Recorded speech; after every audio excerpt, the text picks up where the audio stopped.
Chettinad special சைவ மீன் குழம்பு எப்படி செய்யலாம்னு பார்க்கலாமா? அரை கப் தட்டைப்பயிறு, அரை கப் பாசிப்பயிறு ரெண்டையுமே பயிறு மூழ்குற வரைக்கும் தண்ணி ஊற்றி குறைஞ்சது 6 மணி நேரம் வரைக்கும் ஊற வச்சுக்கோங்க.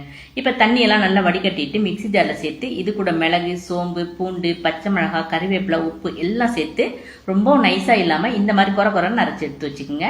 மீனோட வெளிப்புற தோலுக்காக நான் வந்து லட்சக்கட்டைக்கீரை வந்து பறித்து வச்சுருக்கேங்க. இப்போ இலையில வந்து மாவு வந்து மீன் ஷேப்புக்கு வச்சுட்டு மாவுக்கு நடுவில் வாழை இலையோட அந்த தண்டு பகுதியை செருகி இட்லி பாத்திரத்தில் 7 நிமிஷம் வரைக்கும் நல்லா வேக வச்சு ஆற வச்சிருங்க.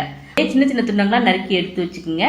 துண்டங்களை வந்து அப்படியேவும் குழம்புல போடலாம், இல்லைன்னா இந்த மாதிரி பொரிச்சும் குழம்புல போட்டுக்கலாம். இப்போ ஒரு கடாயில 3 டேபிள் ஸ்பூன் நல்லெண்ணெய் ஊற்றிக்கிங்க. எண்ணெய் சூடான உடனே சோம்பு வெந்தயம் போட்டுருங்க.